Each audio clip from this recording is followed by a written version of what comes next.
स एव परमाणुः इति पाठस्य अनुवादस्य अध्ययनं गतमासिकायां कृतमस्ति।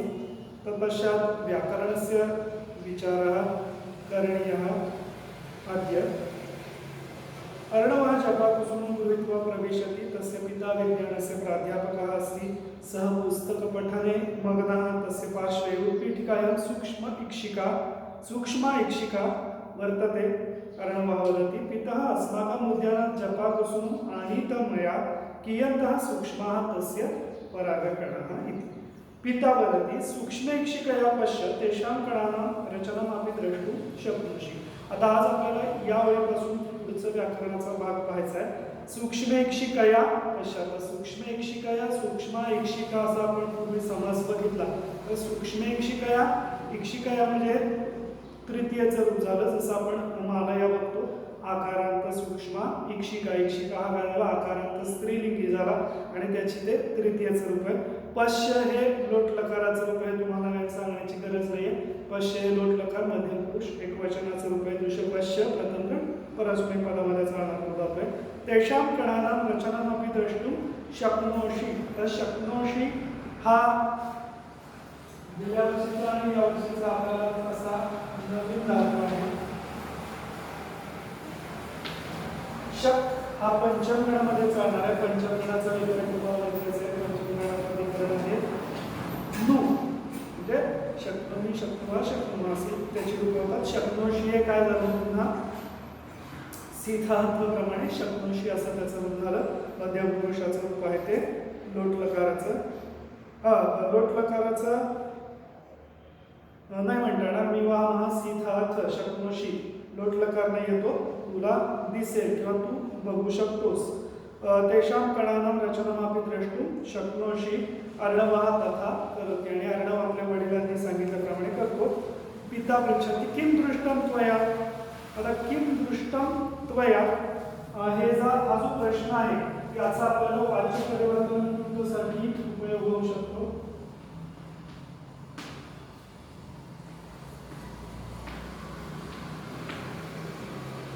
आता आपण नेहमीच्या वाच्य परिवर्तनच्या नियमानुसार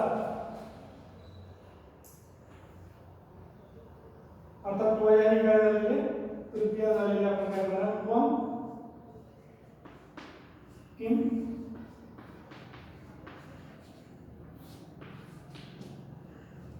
दृष्टम किंवा मग किम दृष्टम त्वम असं पण रचना करू शकतो किंवा या पद्धतीने पण आपण करू शकतो। त्वम किम दृष्टम तू काय पाहिलंस। किम दृष्टम त्वया वाच्य परिवर्तन करून ती कर्मवाच्य म्हणजे कर्मणे रचना आहे आपल्याला काय करायचं आपल्याला तर त्याचा कर्तृवाच्यमध्ये रूपांतर करायचं आहे। अर्णवः वदति पितः अद्भुतम तत्। आता मी पितःचं पूर्वी तुम्हाला सांगितलेलं आहे। पितः हे काय संबोधन एकवचनाचं रूप आहे। पितृ ऋकारांत पुल्लिंगी नामाचं पितः संबोधन एकवचन। अद्भुतम तत्, तत् हे आपल्याला आठवीला गेलेलं आहे। तत्तेता आणि प्रथमा तत्तेता आणि द्वितीया। मी जे काय पाहिलं ते अद्भुत आहे। सूक्ष्मकणेषु तस्य अंगानि दृश्यन्ते। सूक्ष्मकणेषु सप्तमी रचना आहे। तस्य षष्ठी एकवचने माहिती आहे। पुल्लिंगी तत्पुरुषलिंगी तत्सर्व नामाचे अंगानि दृश्यन्ते। दृश्यन्तेचं काय करता येईल आपल्याला वयम निवाहमाप्रमाणे पश्यामः असं करावं लागेल। दृश्यन्ते हे काय झालेलं आहे तर कर्मणे रचना झालेली आहे। पिता वदति अर्णव एतानि पुष्पस्य अंगानि त्वं सूक्ष्मईक्षिकया द्रष्टुं शक्नोषि। द्रष्टुं दृश्यपश्य प्रथम गण परस्मैपदी धातूचं तुमंताव्य झालंय। हेतुअर्थक धातुसाधित तुमंताव्य असं त्याला आपण म्हणतो। परंतु एतद् विश्वं परमाणुभ्यः निर्मितम। पण हे विश्व कसं आहे तर परमाणूंनीच तयार झालेलं आहे। ते परमाणवः तू सूक्ष्मईक्षिकया अपि न दृश्यन्ते। पुन्हा एकदा कर्मणे रचना झाली पहा। परमाणवः भानु भानु भानवः प्रथमाप्रमाणे प्रथमा बहुवचन येते। परमाणु आपल्याला सुरुवातीला जर आलेले प्रथम एकवचनाचं रूप त्याचंच बहुवचन आलंय प्रथम एकवचन परमाणवः. भानु शब्द आपल्याला नदीमध्ये गेलेला आहे, कारण पूर्वी भानु शब्द भानु भानवः प्रथमाप्रमाणे परमाणवः असं त्याचं प्रथम बहुवचनाचं रूप होतं. परमाणवः तु सूक्ष्मैक्षिकाया अपि न दृश्यन्ते. परमाणु नाम किम? अर्णवः पृच्छति परमाणु नाम किम? परमाणु म्हणजे काय? आता किम प्रश्नार्थिक सर्वनाम हे आपल्याला ज्ञात आहे. अस्तु असो या अर्थी तू तामंतु लोट लकाराचं होते. कथयामी सांगतो. मुष्टिमात्रा तंडुला महानसतः आनय. महानसतः म्हणजे स्वयंपाक घरापासून अशा अर्थी म्हणजे पंचमी होती त्याची. महानसा आनय. आ अधिक नि नय असा तो धातू आहे. त्याचं लोट लकाराचं हे रूप आहे पहा. मध्यम पुरुष एकवचनाचं आनय घेऊन ये. तथा इति उक्त्वा पाकगृहात तंडुला अर्णवः तंडुला आनयति. आज सहा ठीक आहे हो असं म्हणून उक्त्वा गृहवचन धातूचं पूर्वकालवाचक धातूचा त्वांत अव्यय आहे. उक्त्वा पाकगृहात तंडुला आनयति. तंडुला हे सुद्धा बहुवचनी स्वरूप आहे.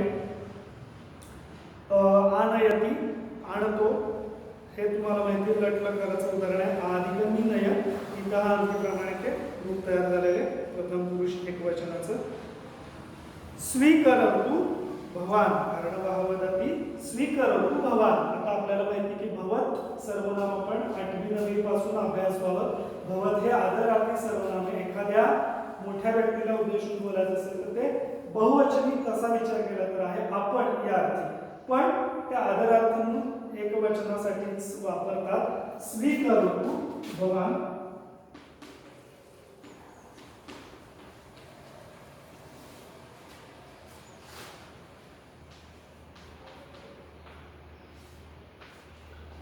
आता इथं पहा स्वीकरोतुचं पहिल्यांदा रूप आपल्याला बघावं लागेल. स्वीकरोतु हे काय? श्री रूप आहे. स्वी अधिक टू अष्टमगण उभय पदामध्ये चालणारा हा वाक्य. आणि हे लक्षात घ्या स्वीकरोतु हे पण लोट लकाराचं उदाहरण आहे. आता आपल्याला विचार असा करायचा आहे की या ठिकाणी आपण भवान निष्कास्य वाक्य पुनर्लिखत असा तो प्रश्न येऊ शकतो. सूचनानुसार कुठलीही पूर्त या प्रश्नासाठी भवान निष्कास्य वाक्य पुनर्लिखत किंवा त्वम उपयोज्य वाक्य पुनर्लिखत दोन्ही अर्थाने घेतला जातो.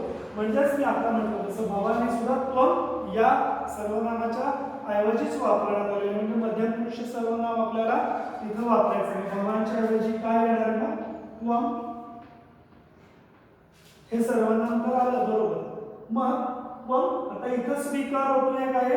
प्रथम पुरुष त्याचं रूप वापरलेलं. आपल्याला इथं काय करायचं? त्वम हे मध्यम पुरुष सर्वनाम वापरल्यामुळे आपण स्वीकरोतुचा आपल्याला बदल करावा लागेल. आता अष्टमगण उभयपद आहे त्यामुळे मग दोन प्रकारे आपण लिहू शकतो. त्वम स्वीकुरु किंवा स्व अर्थांप्रमाणे स्वीकुरुष्व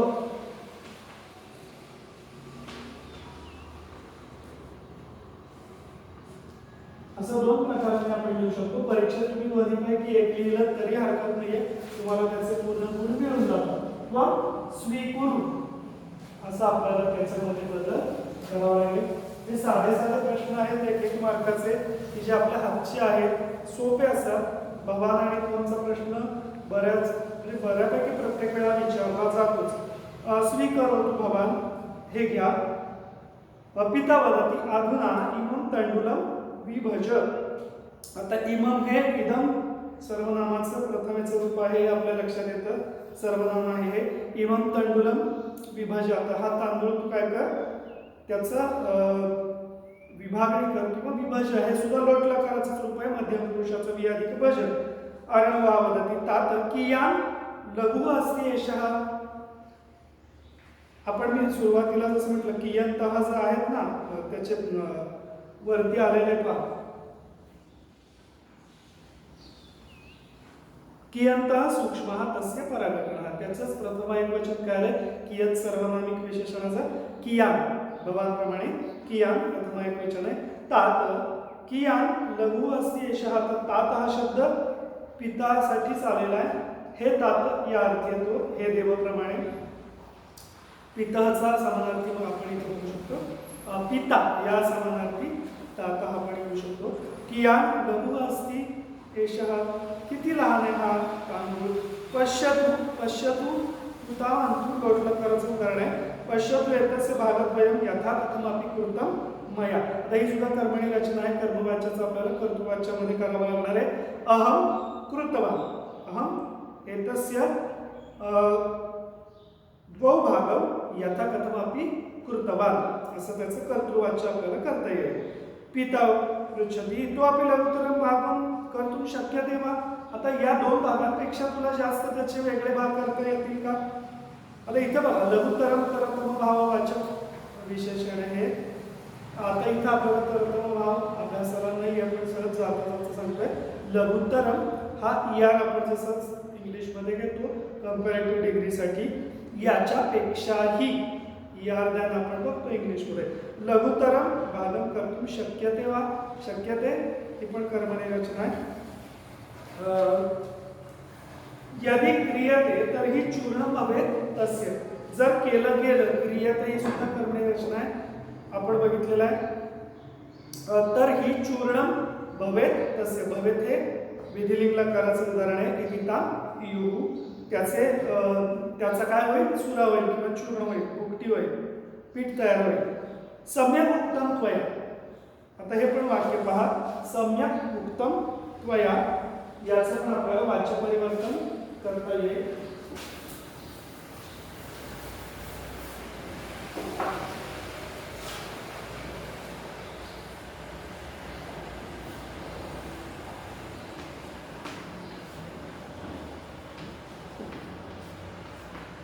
आता इथं मगाशी आपण जसं बघितलं तसं त्वम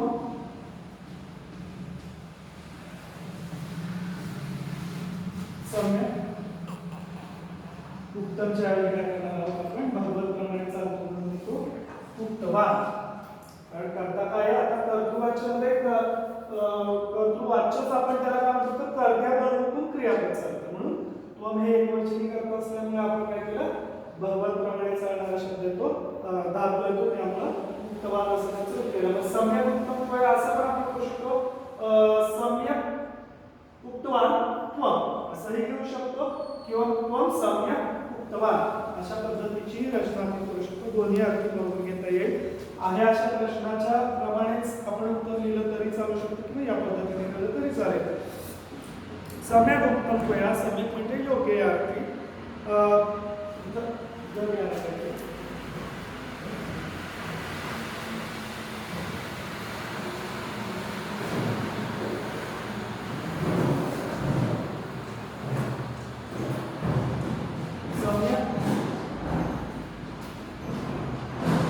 सम्यक उत्तम त्वया. यत्र एतत् विभाजनं समाप्यते. समाप्यते ही पण कर्मणी रचना आली पहा. समाप्नोति असं त्याचं रूप तयार करता येईल. सम अधिक आ अधिक सम अधिक आप पंचमगणामध्ये चालणारा जातो तो. यत्र एतत् विभाजनं समाप्यते यस्मात् सूक्ष्मतरम. इथं पण तर भावाला पहा. सूक्ष्मतरम भागं प्राप्तुं न शक्यते. प्राप्तुं प्र अधिक आप पंचमगण परस्मैपद या धातु से हेतुवर्थक धातु साधित तुमंताव्यय प्राप्तुं न शक्यते. शक्यते पण कर्मणी रचना पहा. आणि पंचमगण परस्मैपदामध्ये चालणारा शब्द शब्द मगाशी म्हटलं तसं हा धातू आहे. सह एव परमः अणु. तो म्हणजेच ज्याचा त्याच्यानंतर भाव होऊ शकत नाही तो म्हणजेच काय तर परमाणु. परमाणु होय. अर्णवः पृच्छति द्रव्यस्य अन्तिमः घटकः मूलं तत्त्वं च परमाणु सत्यं खलु. म्हणजेच याचा अर्थ एखाद्या द्रव्याचा एखाद्या घटकाचा सर्वात शेवटचं तत्व किंवा सर्वात शेवटचा भाग म्हणजेच परमाणु खरंय का. सत्यम अयम खलु कणाद महर्षेः सिद्धांत. आणि हाच खरा कणाद महर्षींचा सिद्धांत आहे. कणाद महर्षेः कवेः कवयोः कविना षष्ठी. तसा महर्षी हा शब्द आहे. महर्षे हे षष्ठी एक वचन येत आहे. सिद्धांतः अपि जानासि. माहितीये का तुला हे. परमाणु द्रव्यस्य मूल कारणमिति तेन महर्षिणा प्रतिपादितम्. परमाणु हे द्रव्याचं मूळ कारण आहे, हे महर्षींनी सांगितलेलं आहे. आपण यापूर्वी याचा विचार केलेला. तेन महर्षीणा प्रतिपादितम, तेन आणि महर्षीणा ही तृतीयची रचना आहे. मग आपण काय करू शकतो, सह महर्षी प्रतिपादितवान, सह महर्षी प्रतिपादितवान असं त्याचं कर्तृवाच्य करू शकतो. तद अपि प्रायः ख्रिस्तपूर्व पंचमे षष्ठे वा शतके, पंचमे षष्ठे वा शतके या सगळ्या काय सप्तमीच्या रचना आहेत पहा, ते देखील साधारणपणे ख्रिस्तपूर्व शतकामध्ये 5व्या-6व्या शतकामध्ये. तात महर्षीणा कणादेन किम किम उत्तम परमाणु विषय. तर इथं पुन्हा आलं पहा, किम किम उत्तम महर्षी कणादः किम किम उक्तवा. जे वाच्य परिवर्तनची सुद्धा बरीच उदाहरणे याच्यामध्ये येतात. प्रत्येक काही मी फळावरती लिहित बसत नाही. महर्षी कणादः किम किम उक्तवान असं त्याचा आपल्याला बदल करता येईल. परमाणु विषय पुढचे जे आहेत ते शब्द तसेच ठेवायचे, प्रश्नचिन्ह आहे ते पण तसंच द्यायचं. वयम केवळ तसे महाभागस्य नामधेयम एव जानीमः. आम्हाला फक्त त्यांचं नावच माहिती आहे. जानीमः हे लटलकाराचं धरण आहे. व्यवहाराप्रमाणे ज्ञानवंगणामध्ये चालणारा तो धातू आहे, आपल्याला माहिती आहे. जानीमः हे लटलकाराचं रूप आहे. आम्हाला फक्त त्याचं किंवा आपल्याला त्याचं फक्त त्यांचं फक्त नावच माहिती आहे. पिता वदति कणाद मुनीना प्रतिपादित, कणाद मुनी प्रतिपादित. फरक लक्षात येतो आपल्या. कणाद मुनींनी असं सांगितलंय, परमाणु अतींद्रियः सूक्ष्मः निरवयवः नित्यः स्वयं व्यावर्तकः च. आपण याचे अर्थ केला तर सर्व बघितलेले आहेत पहा. सूक्ष्म आहे, त्याला अवयव नाहीत, किंवा जो नित्य आहे जो कधी नष्ट पावत नाही, जो नित्य, आणि त्याच्या विशिष्ट अशा गोष्टींनी तो युक्त, म्हणजे ज्या काही ठराविक वैशिष्ट्यांनी तो युक्त आहे. वैशेषिक सूत्राने ती स्वग्रंथे तेन परमाणु व्याख्या कृता, सह परमाणु व्याख्या कृतवा. इथं पण आलं पहा, म्हणजे व्याख्या कृता हे कर्मवाच्य हे कसं ओळखलं आपण, तर व्याख्या या कर्मानुसार क्रियापद चालू. व्याख्या कृता, कृता हे काय, कर्मणी भूतकालवाचक धातू सहित विशेषणाचं रूप आहे, जे क्रियापद म्हणून आपण वापरलेले इथं पुस्तकामध्ये. स्वग्रंथे सह परमाणु व्याख्या कृतवा. मी आता हे फळ्यावरती लिहिते, तुम्ही समजून घ्या. वैशेषिक सूत्राने की स्वग्रंथे सह परमाणु व्याख्या कृतवान, हे लक्षात घ्या. वाच्य परिवर्तन कृतसाठीचे हे वाक्य आहे. आता इथं पहा, निरवयवाचा आपल्याला समास करता येईल. निरवयवा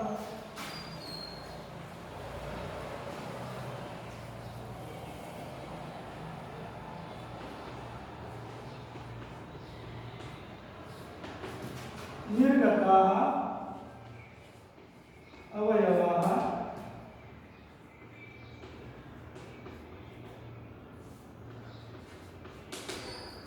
यस्मात् सा कर्मधारय समज होतो, सॉरी बहुब्रीही समज होतो. निर्गताः अवयवाः यस्मात् सा, ज्याच्यापासून अवयव निघून गेले त्याचा अर्थ काय, अवयव रहित. निर्गताः अवयवाः यस्मात् सा निरवयवाः, बहुब्रीचं उदाहरण आहे. नित्यः स्वयं व्यावर्तकः, हे पाहिलं आपण. वैशेषिक सूत्र आणि हे सूत्र या नपुंसकलिंगी नामाचंच बहुवचनाचं रूप आलं. वनमध्ये वनालीप्रमाणे सूत्र आहे. नळबाणाचं काय झालं तर सूत्र या रचा उच्चार आला म्हणून नळाचा जो आहे तो न बाणाचा झाला. हे आपण आठवीत शिकलेले. वैशेषिक सूत्र आणि स्वग्रंथे. आता स्वग्रंथे हा सुद्धा समास होऊ शकेल पहा.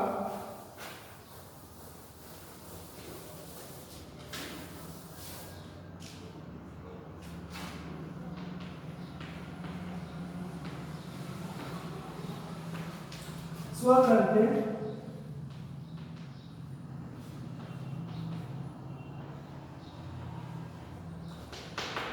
स्वस्य ग्रंथः. आपण इथं काय केलेलं आहे, परीक्षेमध्ये येताना आपल्याला असा म्हणजे विभक्ती प्रत्ययाने युक्त समास विचारला जाणार नाही. समासाचा भाग अतिशय सोपा आहे, फक्त आपण जाता जाता शिकायचं म्हणून बघतोय. नाही तर तुम्हाला मी नेहमी सांगतो की मेलन पूर्वत या प्रकारानेच आपल्याला तो प्रश्न सोडवायचा आहे, फार काही अवघड नाहीये. तर स्वस्य ग्रंथः इथं सप्तमी रचना आली म्हणून मी इकडे लिहितोय तस्मिन्.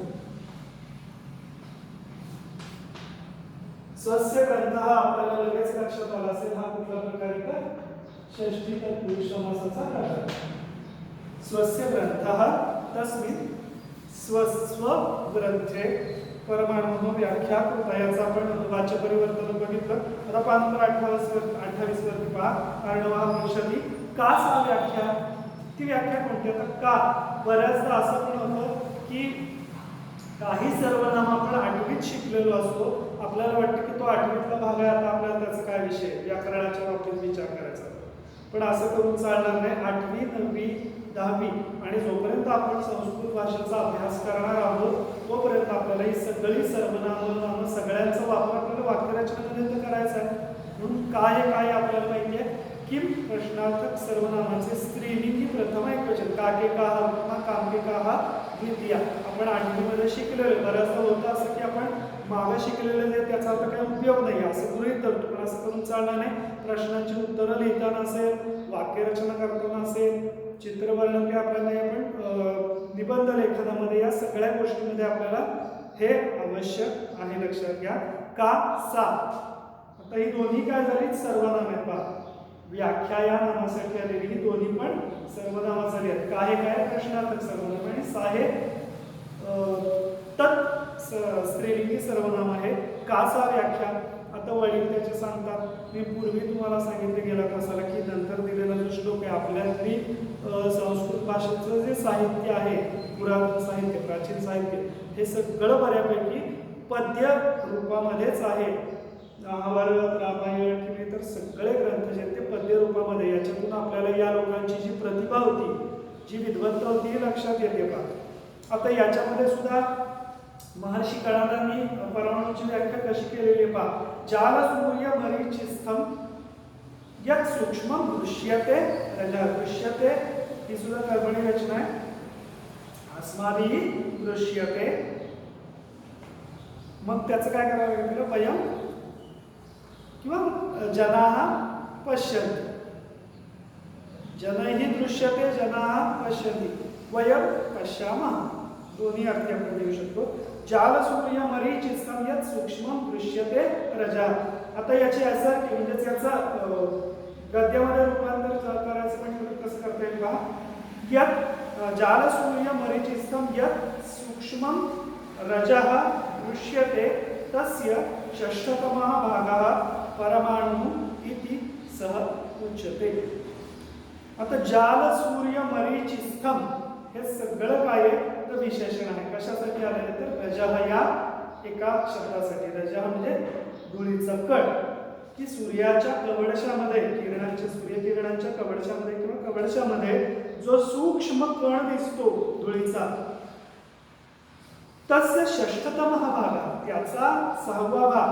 आता इथं तरतम भावाला म्हणजे EST सुपरलेटिव्ह डिग्री आहे. तस्य षष्ठतमः भागः परमाणु सह उच्यते. सह उच्यते स उच्यते सह उक्तवान असं करता येईल. उच्यते उक्तवान असं रूप करता येईल. अहम एतद्विषये विस्तरेण पठितुम् इच्छामि. अर्णवा वदति अहम एतद्विषये विस्तरेण पठितुम् इच्छामि. मला याच्याविषयी विस्ताराने अभ्यास करायचा आहे. पठितुम् पठ हा प्रथम गणामध्ये चालणारा प्रश्न पठावा आपण शिकलेलो आहोत. पठितुम् हेत्वर्थक धातुसाधित तुमंतावे पाय पठितुम् इच्छामि. उत्तम छान. श्वः मम महाविद्यालय आगच्छ. आगच्छ हे सुद्धा लकाराचं आहे.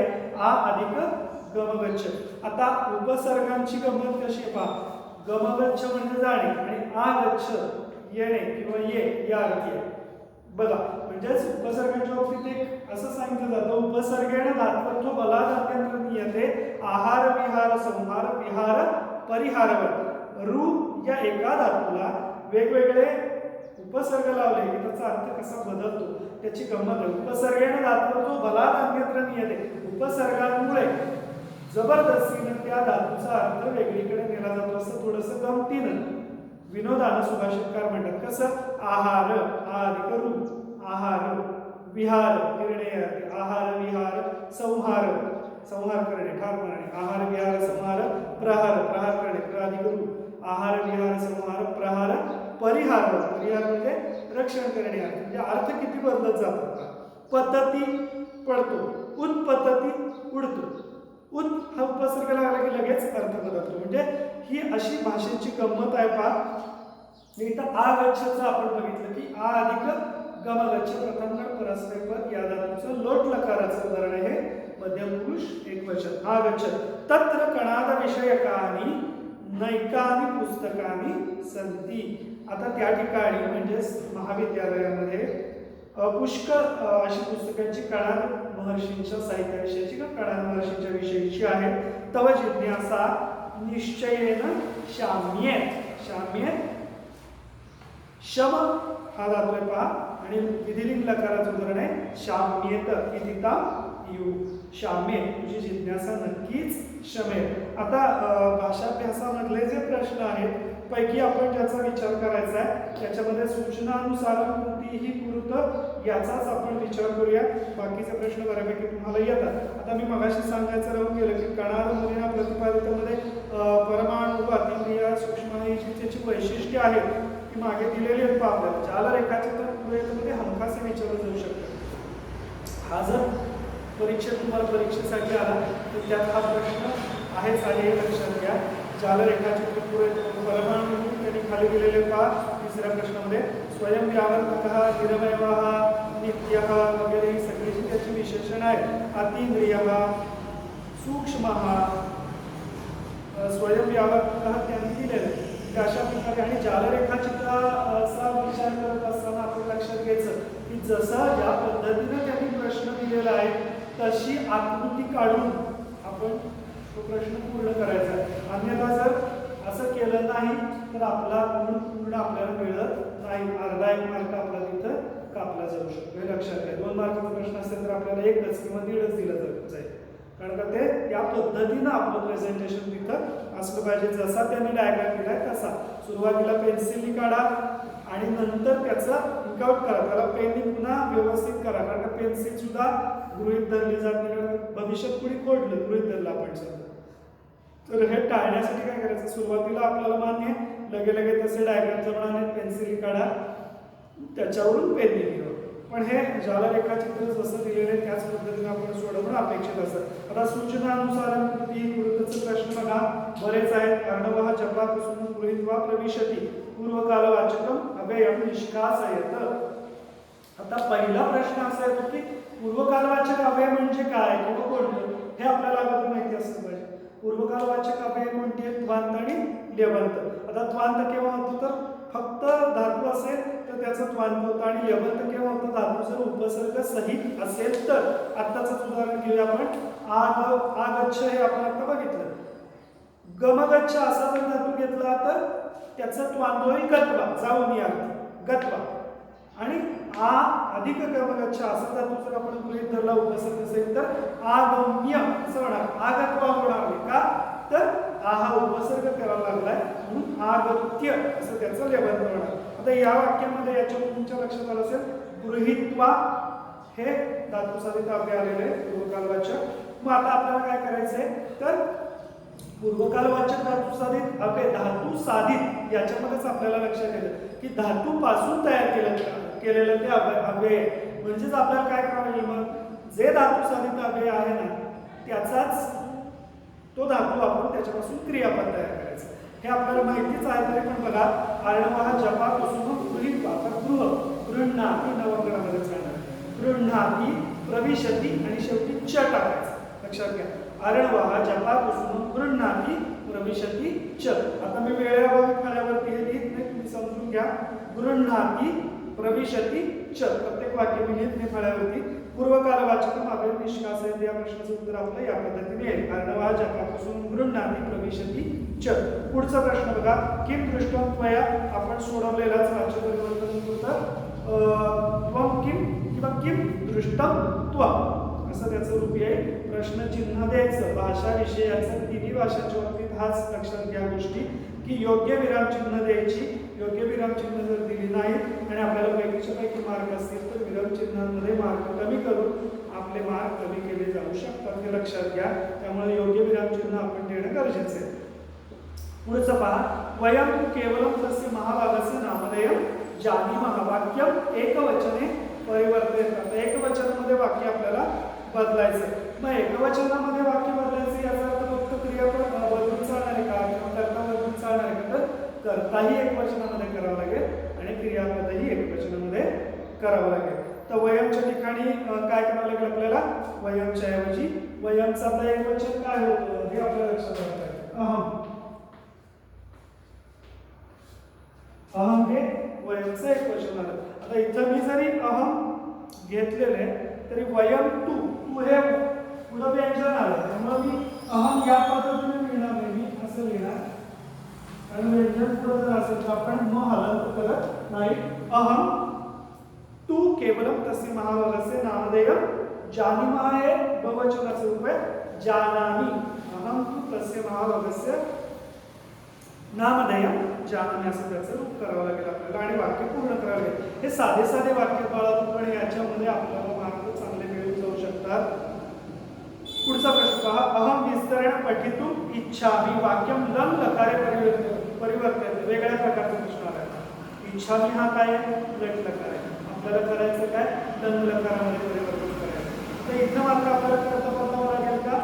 नाही, तर आपल्याला फक्त क्रियापदामध्ये बदल करायचा आहे. विषय इच्छा असा दाखवलाय, मग आपण नेहमी बघतो की त्याच्यात विसरून गेला आहे काय त्याचं लं लकाराचं रूप काय आहे? ऐच्छम. अहम विस्तरेण पठितुम ऐच्छम वाक्यम लं लकारे परिवर्तयते. पुढचा प्रश्न पहा. महाविद्यालय कणाद विषयकानि पुस्तकानि सन्ति वाक्यम एकवचने परिवर्तयते. एकवचनाचं वाक्य आलं की आपण कर्ता आणि क्रियापद दोन्ही बदलायचे हे लक्षात घ्या. महाविद्यालय कणाद विषयकानि पुस्तकानि सन्ति. आता एक लक्षात घ्या की कर्ता कोणतं हे पण आपल्याला लक्षात आलं पाहिजे. कणाद विषयकानि पुस्तकानि. आता पुस्तकानि हा कर्ता आहे, कणाद विषयकानि हे काय आलं? मग विशेषण आलेले पुस्तक या नामासाठी. मग आपल्याला माहिती आहे की विशेषाच्या लिंगवचनाप्रमाणेच विशेषणाचं लिंगवचन सुद्धा चालतं. मग काय करावं लागेल? कणाद विषयकम पुस्तकम अस्ति. महाविद्यालये कणाद विषयकम पुस्तकम अस्ति. लक्षात आलं? एकवचनाचं संधीचं अस्ति केलं. कणाद विषयकम पुस्तकम. पुस्तकम प व्यंजन आल्यामुळे त्याच्या पुढे म द्यायचा नाही तर टिंब द्यायचा, अनुस्वार द्यायचा. पुढचा पहा. भवान स्वीकरोतो आपण तो सोडवलेला आहे. त्वम स्वीकुरु किंवा त्वम स्वीकुरुष्व असा त्याचा बदल होईल. त्वम द्रष्टुम शक्नोषि. त्वम स्थाने भवानी योजयेत. आता इथं आलं. त्वम द्रष्टुम शक्नोषि त्वम स्थाने भवान योजयेत. आता भवान टाकून आपल्याला घ्यायचं. मग भवान द्रष्टुम शक्नोति. प्रथम पुरुष एकवचनाचं क्रियापद आपल्याला तयार करायचं आहे. भवान द्रष्टुम शक्नोति असं त्याचं रूप होईल. महर्षिणा. पुढचा प्रश्न पहा. महर्षिणा परमाणोः व्याख्या कृता. आपण प्रश्न बघितलेला वाच्य परिवर्तन कृतमध्ये महर्षी परमाणोः व्याख्या कृतवान आपण बघितलं महर्षी. पुढचा प्रश्न पहा. वयम महाभागस्य नामधेयम जानीमः वाच्य परिवर्तन कुरुता. आता वयमचं काय करावं लागेल आपल्याला? तृतीया. अस्माभिः. अस्माभिः महाभागस्य. हा काय आहे? नवगणामध्ये चालला जातोय. त्याचं वाक्यच फार तुम्ही लिहून देतो तुम्हाला.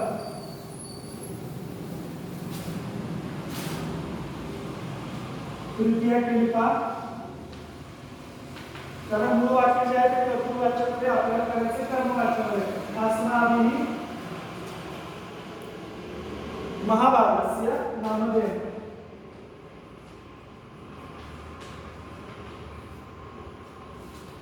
नामधेयम हे जसंच्या तसंच राहील.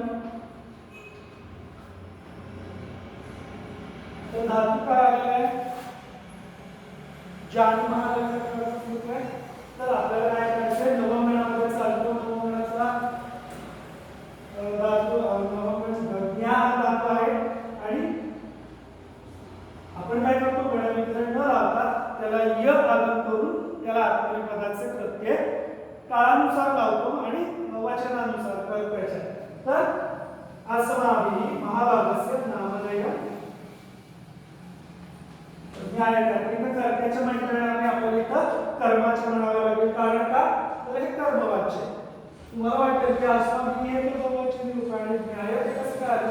कारण असं आहे की कर्मवाच्य आहे, कर्मानुसार चालणारे क्रियापद म्हणून महाभागस्य नामधेयम हे एकवचन आहे म्हणून न्यायते असं त्याचं क्रियापद तयार झालं.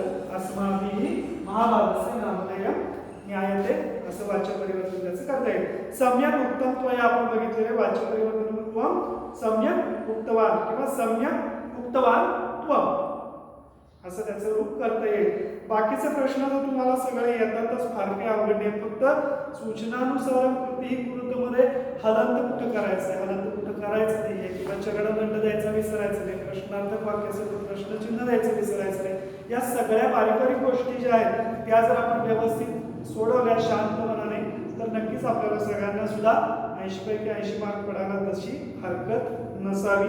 जरी काही शंका असतील तरी तुम्ही तुमच्या विषय शिक्षकांशी संपर्क साधू शकता. आता पुढच्या तासाला मला वाटतं आपण थोडंसं निबंध वगैरे याविषयीचा विचार पुढच्या तासाला आपण करूया. ठीक आहे, धन्यवाद.